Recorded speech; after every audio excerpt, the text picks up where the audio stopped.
结合时事观察两岸，我是1打2的律师妈妈卓卓不管你是否认可我的观察，都欢迎给我留言。今天我们就从超商好客的事件说起。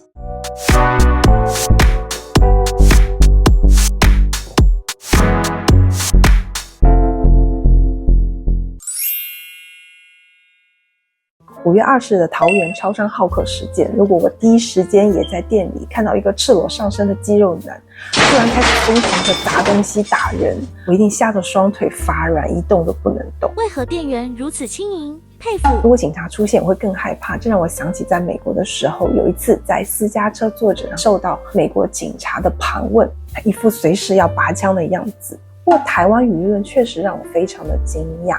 负责事件的警察当天就因执法过当而被记过处罚。根据 Daily View 舆情分析系统，事件发生后的2日内所长记过、执法过当是排在前的搜索关键词，微妙透出很多台湾人民在社会新闻发生的时候，第一时间心理上不是站在政府那边，而是站在人民这边，而且连执法当局第一时间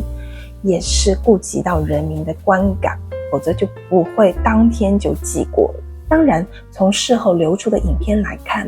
现场的动手过程是存在争议的，我也可以理解当事人他心里的不平。不过对我而言，台湾人在执法人员与少数的人民之间产生对立的时候，普遍下意识的先站在人民这一边，这一点让我大开眼界。我觉得台湾社会有一种特别尊重民间小人物的氛围，像很多备受尊重的作家，比如黄春明先生的，都是一些小人物。另外呢，从很多的影视作品当中呢，也可以感受到这种氛围。所以台湾人尊重小人物，是因为几十年文艺阅读积累的原因吗？还是有其他更重要的因素呢？欢迎大家给我留言，让我学习学习哦。近今的大陆风气呢却不太一样，比好客事件稍早一些呢，在5月13号的时候，大陆爆出脱口秀演员失言的事件，讲了一个笑话，疑似呢是暗地里嘲讽军队，引发全网讨伐。我跟台湾朋友相处也蛮多年的，也知道说台湾开玩笑的尺度还蛮大的，不管是政商界还是文艺界都可以拿来开玩笑。不过我也好奇，如果是拿军队的精神标语来开玩笑，度是在哪里呢？在台湾有类似的笑话吗？也欢迎大家给我留言哦。看到这样的社会新闻，大陆人民的第一反应又是怎样的呢？2天内，根据极目新闻在微博上所做的调查，截止5月15日9点04分的统计结果，投票总人数23.6万，支持永久封杀这名演员的15.6万，占比66%。接着5月17日，北京文旅局就对效果公司做出罚没1400多万人民币，无限期的暂停其在京的所有演出，这等于是连带封杀了整个公司了。可见在不探究演员他在脱口秀当中是否存在真实的恶意，以及北京文旅局他的行政处罚是否过于严重的情况下，大部分人民他是感性的站在政府这一边，因为大陆的解放军不只是服兵役，他也是救灾现场的第一线人员，所以在情感上有70%的人民他一边倒的认为该事件影响恶劣，要严惩。我呢是可以理解的。大陆人民在执法人员与少数人民之间产生对立的时候，普遍下意识的优先站在政府这边，而且手段极其雷厉风行。这就是我今年发现的第一个两岸人民最大的不一样。不过呢，我也注意到还有30%的人民是有不一样的声音，在大陆也不止一种声音哦，包括近期有很多的政治商业性的议题，整体上呢就是30%的少数比70%的多数，这是我最近发现的一个比例。最近我和先生在Live TV 上呢看《鬼灭之刃》那在动画的开头呢会有3个广告，加起来呢大概1分钟这样子。大家觉得可以接受这个长度吗？至少我和先生都是可以接受的。因为几年前我们在上海，不管是点开优酷啊、爱奇艺啊等等这些大陆的网站，观看节目的时候，广告长度是走进台北电梯所看到的画面一般是这样或者是这样，走进上海电梯看到的画面是这样。上海的地铁站呢一般都很大。几年前呢，我们有邀请公公婆婆、小叔还有弟媳一起到上海来玩。经过徐家汇地铁站呢，那里有3条线的交汇啊，所以我们在地铁站里真的走了足足有20分钟。小叔突然惊恐的大叫：“奇怪，怎么还没有看到出口？”还以为是鬼打墙呢。不过看到旁边的广告千变万化的样子，我就能认出路来，不是鬼打墙，因为长长的道路它就长这样。一路上的广告呢都是周期性的会更新，是永远看不完的。就算是读电子文章在大陆有一个比较知名的网站是知乎真的你可以在这个网站上呢获得非常多不同行业专业人员的给你的解答但是在阅读的过程当中呢，总是冷不丁的会碰到一些专家的置入性广告，它和台湾的一些就是演算法的广告是不太一样的。因为演算法的广告呢，它是一个独立的视窗在你看到它弹跳出来以后呢，你是可以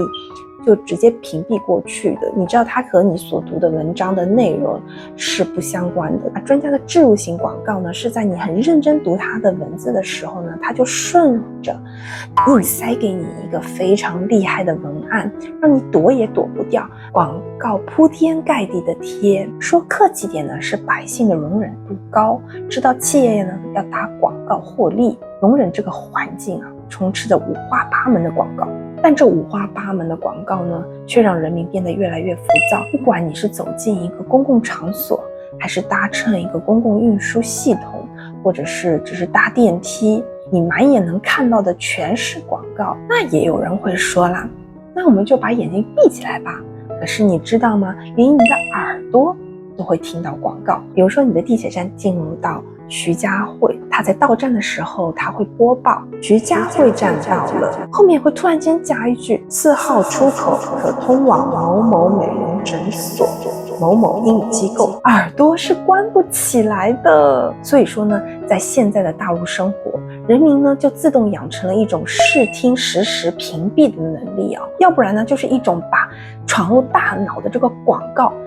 分类到头脑冷宫的实时反应能力整个人呢时刻都是顶着一个心眼，人也就渐渐变得越来越紧张和浮躁。但是台湾人在台湾生活，在街道上行走，广告没有多到说要顶着一个心眼的程度这是我发现的第2点不一样的地方。说到广告，不免要聊语言文字我最近看到台湾是在谈2030年的双语国家政策，目标呢就是透过学校教育和环境教育，让多数的青少年呢能使用中英文的双语能力。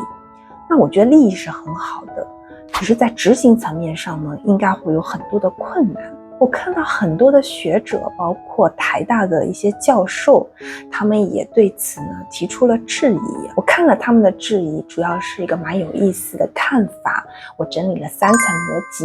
第一点，从新加坡等少数的亚洲国家，他们推行双语的政策经验来看，能真正使用双语的人少之又少。强行推行英语呢，反倒使得母语的能力削弱。在新加坡华人当中呢，他们平均的华语水平呢相对就比较低一些。第2点，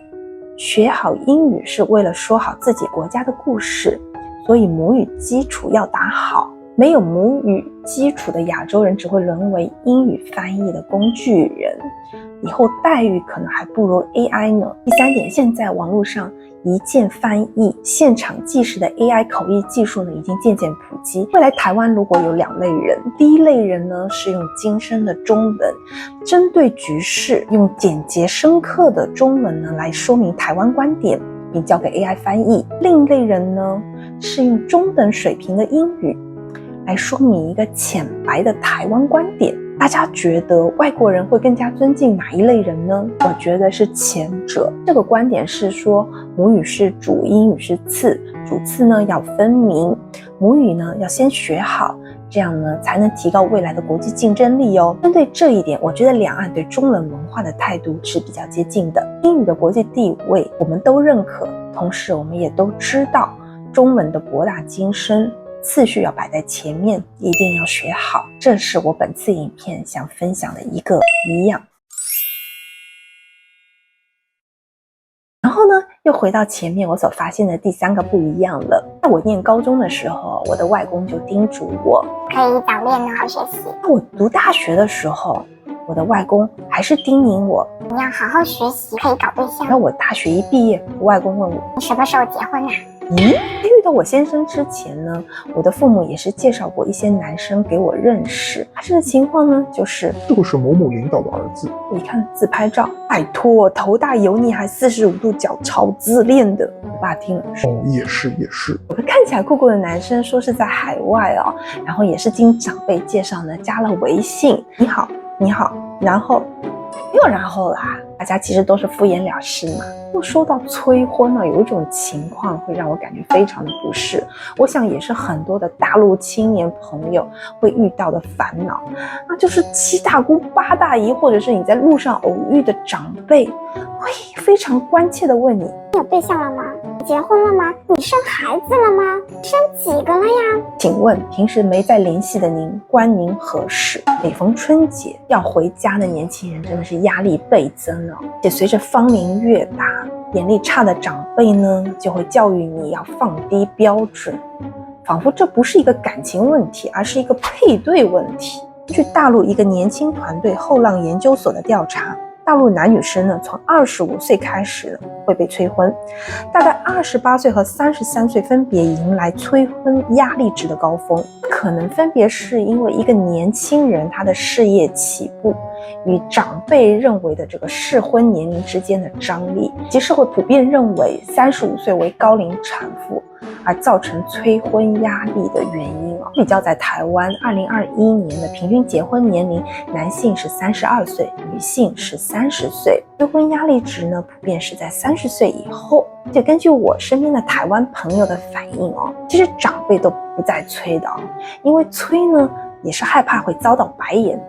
并且催了也白催。这么一来呢，至少在团聚的时光呢，少了一些数落的煎熬。其实现在两岸的年轻人呢，都越来越重视自己事业上的发展，而且不断上涨的生活成本，越来越激烈的竞争环境，相对狭窄的交际圈，都让人对于成家这件事呢，积极性越来越低。这一点呢，在大陆来说呢，就会与一些固守先成家后立业观点的长辈之间产生剧烈的张力。在台湾人来说呢，台湾长辈呢是相对比较体谅年轻人所处的环境，与当时自己的环境有所不同，也能接受不同的观点。对于何时成家呢，也是给予其充分的空间和决定权呢。就是今年我发现的第3个两岸之间的不一样。大家对哪一点观察比较有感呢？欢迎留言跟我分享。那今天的内容就到这边吧，下次见，拜拜。